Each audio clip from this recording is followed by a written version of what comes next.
So this is my final build, Track Speed Concept 9.9 triathlon or time trial bike. Let's have a closer look.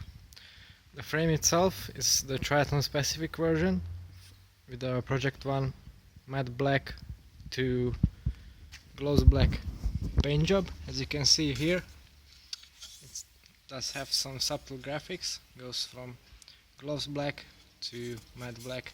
It's quite stealthy, subdued finish. The triathlon version has the full foil fork and handlebars, so this is obviously not UCI legal. The TT version has a camtail profile which is much narrower, and it also doesn't have the speed fin here in the rear brake.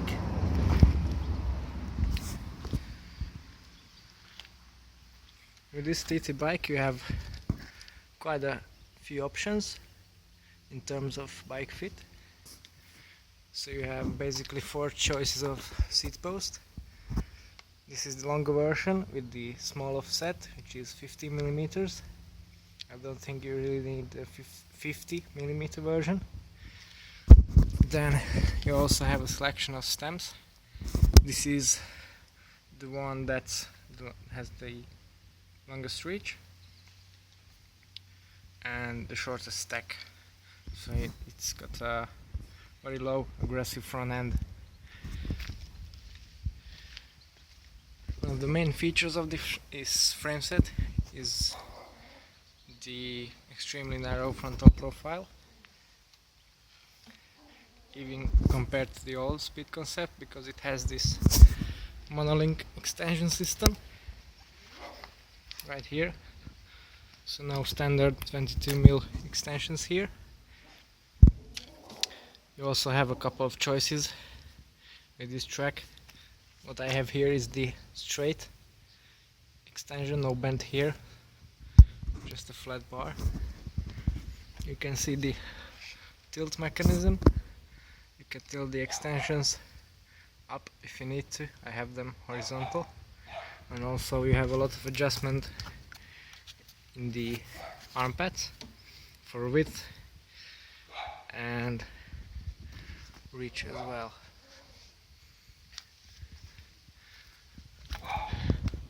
Also a nice feature of this frame are the integrated brakes, which of course aren't the most powerful, and they are a bit tricky to adjust, but they work okay. You don't need to brake as much on a TT on a triathlon. The rear brake is right here on this version of the frame, covered by this speed fin, which makes a nice transition with this squeal, so it should make this super fast.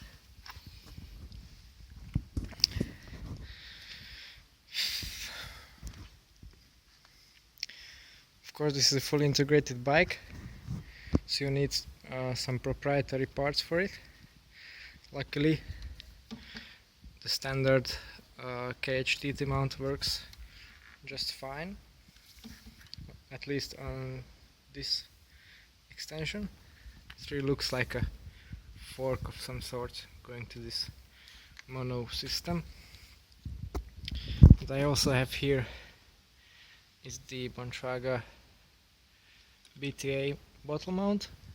You could of course mount the computer here, but I think it's much more visible down here. I have the bottle cage mounted right to the back, so I can fit a large bottle in here while still being able to see my Garmin.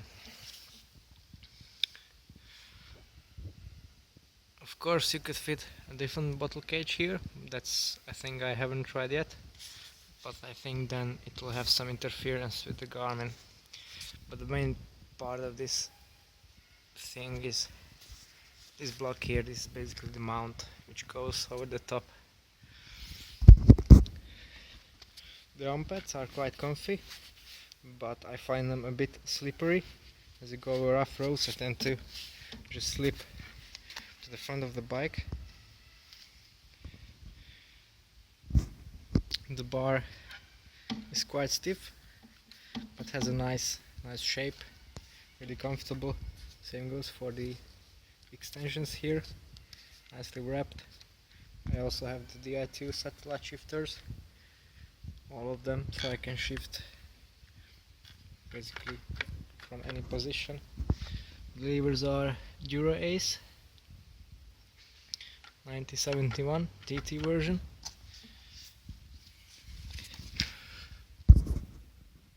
The bar itself is quite tricky to route, but I think that goes to all integrated bars. But if you get the hang of it, it's not that bad. It's quite easy to disassemble. You just have these bolts underneath. You can also adjust the position of the base bar, so you have around 2 centimeters of fore and aft in there. Of course, you could change the different stems if you want to.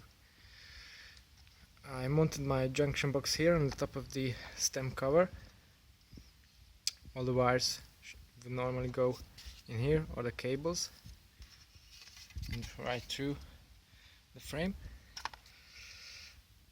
One slight problem I found with this frame set: you have no real designated location for the junction box, so right here it's quite awkward. As you can see, not a big deal, but surely they could have been a better way. What is also interesting on this frame is the bayonet style fork, again to reduce the frontal area, but I found no problems with the stiffness, so that's okay. On the top tube I have this speed box here. You can fit basically any bento box up here, but this one perfectly integrates with the frame for minimum drag. Actually it should, at least according to track, make the frame even faster. You have it with a rubber strap, and it's set to hold 8 gels. Well, I could only fit 3 of them here. It's quite narrow, but surely it's a good air option. The frame here and in the tubes is extremely narrow. As you can see, the camtail profile. Of course you have the traditional bottle bosses here, but I chose to put them here so they are drag neutral to make me as fast as possible. Another slight problem I have found is the seat clamp.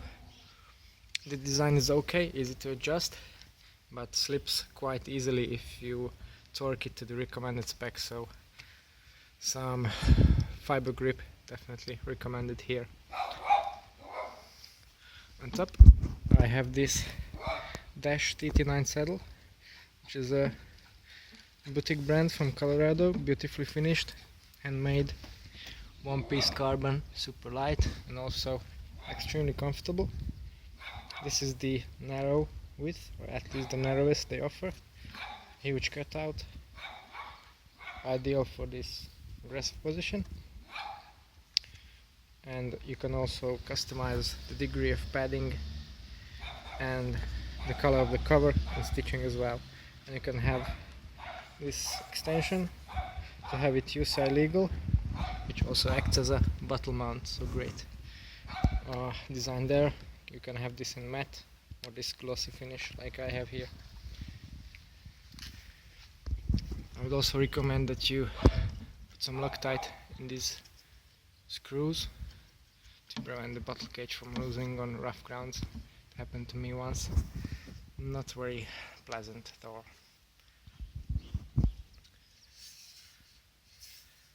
Then you also have this thing called the draft box. This is the second generation. Pops open right here. Quite spacious, so you can put some spares in there. Think you would need in a race. The great thing is on this new version it's also quick release, so you can just press this button, lift it up. Of course the mount stays on the frame and it's quite minimal, so you can remove it easily. It should also make the frame faster, so I basically never remove it, even if it's empty. Unfortunately, the top chip storage has no quick release option, which would be great. Maybe on the next version I'll sort it out. Then if we get down to the BB, of course this is massively oversized. It tracks BB90 standard. Also this new air option, different from the old generation of the speed concept. It has this basically this raised edge to clean the airflow around this area, and also this wheel hugging profile. The shame is we don't have any horizontal dropouts here, so we could tuck that wheel a bit closer to further improve the airflow, but still good enough. By the way, this is a 25mm tire, so plenty of clearance there. The bike is properly stiff, maybe not as stiff as a climbing road bike, but good enough. It's good enough for Cancellara, then it's good enough for us. Rear brake, huge improvement over the last generation, much easier to adjust, works much better, and also a lot more aero thanks to this speed fin.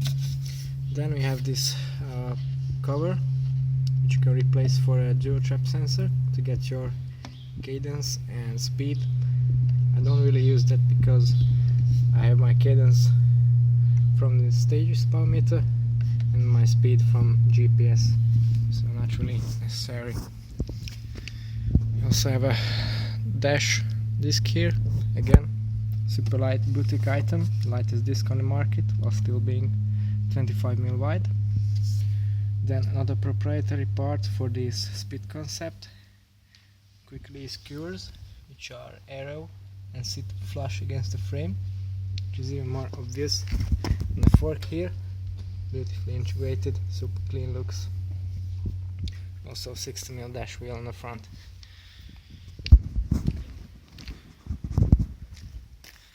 Drivetrain, standard issue, Trace Di2 throughout, cranks, compact again, front relayer. Actually, I think a 1x11 would be great for this TT setup. I may try that in the future. 1125 cassette with relayer, ceramic speed pulley wheels, squirt lube and a chain to make it super fast. Stages power meter as mentioned before to get some power data. Overall, I think this bike is much improved in many areas over the previous one. It's stiffer, definitely faster, a lot of PBs on it, and what I would say the thing that makes the most difference is the comfort. This is my first TT bike that I actually enjoy riding, which is great. It's also pretty light too, 8.2 kilograms, as you see here. It's true that the super light wheels contribute to that, but still very competitive weight, quite good on the climbs, stiff, light. It handles pretty well, not as well as a road bike of course, but it's just a different feel. So this is my TT bike build. Thank you for watching, more videos coming soon.